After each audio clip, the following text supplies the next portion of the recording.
Welcome back to Comic Book Hero. Well, it's that time. I think we have enough shows under the belt, and I think enough people are willing to listen. You've come, you've asked those questions, you're still trying to be a hero, you're still trying to take off flying. We will give you the rest of the guidance necessary. There are commandments that need to be followed in this business of comic books, and unfortunately, too many people aren't doing it. So, we put it down. We're going to highlight everything, and we're going to give you the real deal, the nitty-gritty, because there's a lot of stuff going on that's just bad for business okay? The thing that I always like people to remember, comic books for me is a passion, but it fails unless people regard certain rules and certain things that continue to make it viable.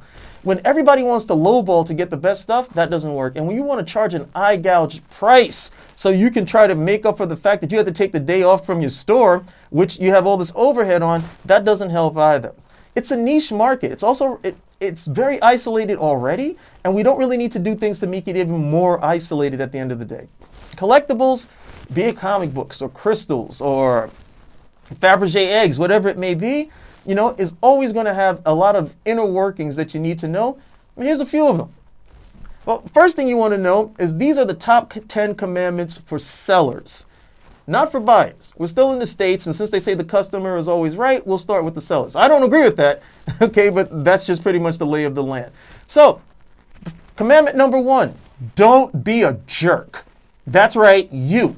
Don't be a jerk. Things don't work out the way that you like. Things didn't go your particular way. Hey, it's not your call to come over here, show your rear end, and just muck stuff up. Okay? Don't give somebody a hard time unnecessarily. Don't lie. Don't cheat. Don't steal. Don't be a jerk. All you do is make people that much more hesitant for the next guy who has to come over here and sell. Most comic book guys think they're going to be screwed because of you, because you were a jerk, because you sold them something and it was missing a page, because you took the book and it was torn and you taped it up with Scotch tape or something of that nature. Look, it's just a jerk move at the end of the day, and it's not necessary. All right? You're a bad seller? Don't do it. So, first and foremost, don't be a jerk. Commandment number 2, know your buyers. You can't sell a book that's worth $5,000 on a Facebook page where nobody wants to pay $50, okay, for a $50 book. You have to take it someplace where you can actually do this. And if you don't, you're going to end up selling something that is high quality with a lot of value for a fire sale price or flea market value because you don't know what you're doing. Know your buyers. Go to the sites. Go to eBay. Go to Facebook. Go to Amazon. Go to Instagram, wherever it may be. Put your stuff up. See what people respond to. If you're going to Facebook and you see that you can sell a book for anywhere from $50 to $100, that's what you sell there.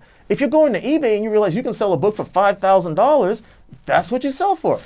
If you go to eBay and realize that you can't sell a book for $50 there, okay, then you have to ask yourself, hey, why is it that I can sell for $50 here, or rather for $5,000, but I can't sell for $50? What's your strategy? Okay, who are the people coming to your store? What are they looking for? Know your buyers. You do that, you'll make more money. You're going to be better off at the end of the day. Commandment number 3, patience. Okay, you were really lucky. You got Amazing Fantasy 15 for an incredibly good price, $5,000. It's worth at least $25,000. You've made it. All you need to do is sell this book. You don't have to work for the rest of the year. You don't need that second job. Everything's good. Problem is, a lot of guys don't realize not everybody has $25,000 to throw down on a comic book. All right, even if it's worth that much, most people just don't have that money.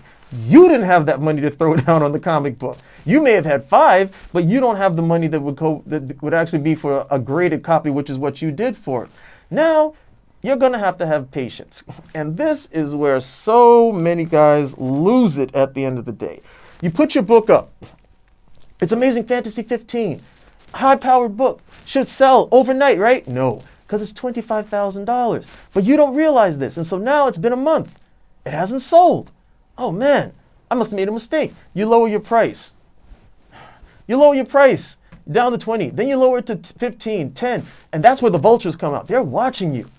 They're looking to see if you're going to lower the price. They want to see if you've got stones or not, okay? And how small they are if you do have some. So now you're lowering it. They're going to watch you lower it, and you're going to get desperate. I don't believe this. I wasted this money. I spent $5,000. I need this money back.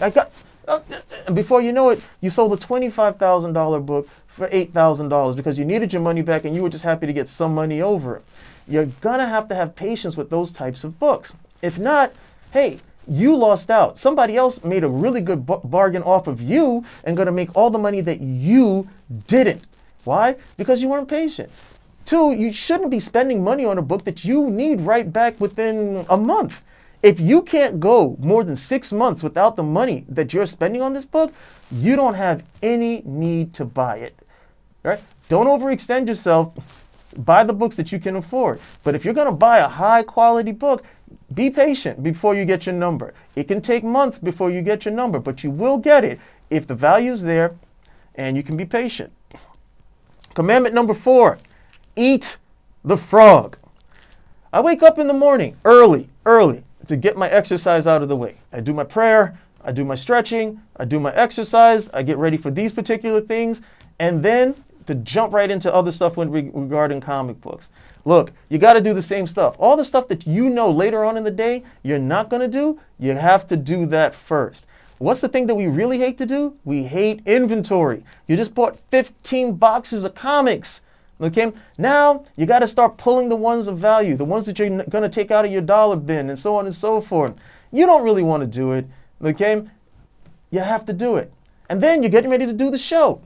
You don't want to organize all of these comic books and put them in order. Hey, just let people dig. But you'll make more money if they're organized. Why? Because the person who's looking for Avengers is going to find it. And the person who's looking for Zatanna is going to find it. If you take the time, eat the frog, and do the organization. Do your diligence as well. Don't just, hey, I don't recognize any of these books. Go right ahead. No. Take the time. Go to Overstreet. Go to the online price guides that are there and look up what the book is and what the potential value is as well. You will not be shorting yourself. You're also going to increase your comic book knowledge overall if you really want to be a hero about it at the end of the day. Commandment number 5, don't be cheap with packing. You sold your book. Great. Now it's time to ship it out. You decide that you're going to keep the book pretty much like you see right over here. Just throw it in a bag and let whatever happens to it. Right. And then when the person wants to return it, and you have to be bothered with the annoyance of a return, you're going to say, well, why is that? Why can't they just accept the book? It's not my fault. The post office didn't handle it correctly. No, it's your fault. It's your responsibility. Don't be cheap with packing. There's a lot of stuff that you can do for free in order to make certain that your book gets there okay. But don't skimp by being lazy at the end of the day. You've got a graded book. Take the time. Wrap it well. Okay? Inoculate yourself from a return. As long as you did what you did, as long as you did what you needed to do well, you should not have anybody coming back after you. Was it wrapped? Did you invest in a stamp that says handle with care, fragile? Okay, did you get it out on time? All of those things matter. Same thing, when somebody gets a book from me, they know it's been packed well. So you may not want it, but you can't say anything in terms of the handling or anything of that nature. That keeps your sales strong. It also means, well, I do it because 1, I don't like the guy who changes his mind. I don't believe in buyer's remorse. You bought it, you bought it. You don't want it anymore, you can try to give it to someone else. But it also means that my returns are far less, and the people who buy from me know that they're going to get good quality packing. All right, worst thing you can do is give somebody a high grade book and you just couldn't be bothered to put it in a little bit more cardboard. Don't be lazy. Pack your stuff well. Everybody will be happy. Commandment number, where are we at now? 7, communication. You're trying to sell, you've got to be willing to talk to people. Yes, we've all had that story. You start off with this guy, he asks you a million different questions. Can I see a picture of this? Can I see a picture of that? Can I see the back? Can I see some of the internal pictures? Hey, can I get a shot of the staples? What about this? Is it possible to get a discount? And then after a whole bunch of back and forth, what does he tell you? Let me think about it, which is pretty much code for you're never going to hear from this guy again.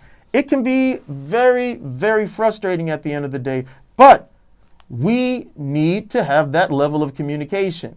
Right? You have to be willing to do this because it's also going to tell you who you're dealing with as buyers. It's also going to tell you what your strengths are as a seller. If you can talk to people and slowly but surely convince them that they're going to get a quality item from you, much more sales you can look forward to in the future. Don't be that guy who says, hey, it is what it is. Either you want it or you don't. You can feel like that and you can think like that, but that's not what you communicate to a potential buyer. No, you're happy to give over what's necessary. You're happy to show more images. And hey, once you've taken those extra images, they're on file now if somebody asks for them again. Or even better, get those images ready so you can just show them without any particular problem. Communication is always going to be key, and you do that, you're definitely going to increase your sales. Commandment number 8, don't cheat yourself by selling too low. Now, this is not the same as putting a book up and then lowering your price because you were impatient. This means you didn't know what the value of the book was altogether. Case in point, and I'll usually use a book. This is a recent book. Let me just get it so the light's not too bad. Yeah, there we go. Superman 32. Superman, this is the 800th issue of Superman. Most guys are going to go over, try to do it for cover price. Not me. This is a $10 book. Why? 800th issue of Superman. It's an anniversary issue for Superman. Anniversary issues for Superman tend to do pretty well. Okay, go back and look at issue 100, 200, 300. They tend to sell pretty well. Action Comics as well. Big issues at the end of the day. And they usually tend to have very nice iconic covers. So I don't sell these for less than $10. I may not sell it right away. It may sit for a while and then I'll go about it, but I'm not going to sell this for less. Why? Because more than likely this book is going to end up selling much, much better over a period of time. Action Comics 800 is a very good example. Action Comics 800 has a cover by Adam Hughes. Most guys don't even think about it, but Adam Hughes' work on Superman is very, very little. He's usually known for doing girl covers. So the stuff that he's done with Superman is really rare. And those actually raise the value of it. Most guys are like, here you go, cover price. Nope, $10, $20 book at minimum. Okay, it was a big, thick book to begin with, anniversary issue, and done by Adam Hughes. This cover is done by Tony Daniel, and in doing that, okay, that also means, hey, this is a top artist, good cover, iconic. I'm not going to sell this low because I understand the value of this book in the future, not necessarily today. And I can be patient. I don't have to turn this over for $3, and I don't think the average person does either. So, once more, when you're thinking about these type of books, don't cheat yourself by selling too low. Do your diligence. Number 9, and this one's hard to admit. Hey, I wear the S, but I'm not Superman. You have to own when you make a mistake. You have to own your error. Okay? You put up a listing. All right? You said you had the book. You don't have the book. You shipped the wrong book, whatever it may be. Own up to it. You made a mistake. And yes, I understand how it works over here. The moment you admit to something or a mistake, you open yourself up to a whole bunch of this, that, and the other. Deal with it. Okay? If it means that you have to accept the return because you gave the wrong book, deal with it. If you advertise 10 books and only ship 9, and now the guy wants to return all of them, you can't try to Jedi mind trick this dude into believing that somehow he got the good deal because he got 9 out of the 10. You messed up. And when you mess up, you have got to own up to it. Other than that, what kind of seller are you? When you make those mistakes are really stepping stones towards doing better. They're learning and teachable moments that tell us, okay, these are things that I need to shore up on, so I'm clicking on all cylinders. So I'm A level when it comes to my business. If you said a book was a 9.8, and it turns out that book was really a 7.0, hey, that means that your eye when it comes to your grading is not what it needs to be. Maybe you don't need to give numbers. Maybe you need to say something is high grade, mid grade, low grade to make certain that you don't give anybody the wrong impression and they can make a better judgment based on images. Or you might say, hey, I want to know exactly how to grade this book correctly after this error, and then you give yourself a better understanding of it. But when you do those things by owning your error, you're going to be a better seller at the end of the day, and that's going to be better for everyone. Why? Because when people can count on the person in terms of what they're selling, in terms of what the condition is, we buy more books of better condition. We get rid of the chaff. That eventually gets filtered out. And we've got the stuff that we all want. Top grade collections. And now, without further ado, a drum roll, please. Commandment number 10, protect yourself. And how do you protect yourself best? By doing a good job. Everything that I've said up to this point links into this. But by doing a good job, the best thing that you need to do, never stop collecting comic books. Never stop. Okay? Who's your favorite superhero? Superman, Spider-Man, Batman? Stay abreast of what's going on. Know what people are reading, know what people are buying. That's part of doing a good job. Once you get fixed into a certain period of comics, I'm only going to buy Silver Age book. I'm only going to do this. I'm only going to do that. You no longer understand what the trends are. And that's going to keep you from maximizing on your sales. What else do you do when it's time to do a good job? Hey, you understand the value of a lot. You understand the value of a single issue. All of those things help you. But the biggest thing that I have found in comic book selling that ensures that you're doing a good job is to keep reading, keep doing your research. When you do that, you get to see those trends. You understand, hey, this cover right here probably has a first appearance just by looking at it. Hey, this one right over here seems familiar because you've done the diligence before. You know that it's important even if you don't remember exactly what it is. Okay? All of those things help you to do a good job and thereby ensure and save your sales. Hey, this book right over here, most guys are just going to walk past it. The smart guy is going to take it. The smarter guy is going to grade it. And the smartest guy is going to go find Tony Daniel and get it signed and have it sitting there, a nice collectible for someone who's serious about Superman. He's doing a good job. And when you do something like that, it's good for comics across the board.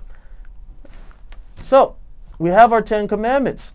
Hopefully, this will be instructive and helpful. I'm not trying to come off dogmatic, but hopefully this will be instructive for a lot of people and helpful.